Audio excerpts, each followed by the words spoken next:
ధన మదం. డబ్బులున్నాయి, తరతరాలు మనుషులు అసలు ఎవడు సంపాదించాల్సిన అవసరమే లేదు. ఒక 5-6 తరాలకి సంపాదించి పెట్టుకున్నారు. తరతరాలకి డబ్బులు సంపాదించి పెట్టి నా వారసులందరూ కూడా సుఖంగా బతుకుతారు అనుకుంటున్నారు వీళ్ళందరూ.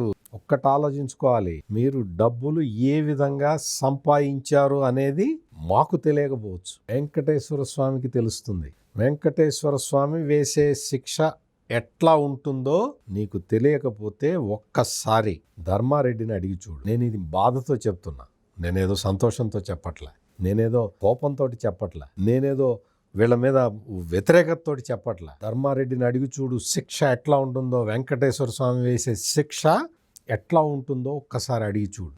అంటే ఎంత దారుణమైన నేరాలు చేసి, నేను ఈ సందర్భంగా నేను ఒక్క పరకామణి గురించే మాట్లాడుతూ ఉన్నా, నేను కల్తీ నెయ్యి గురించి మాట్లాడటల్లా.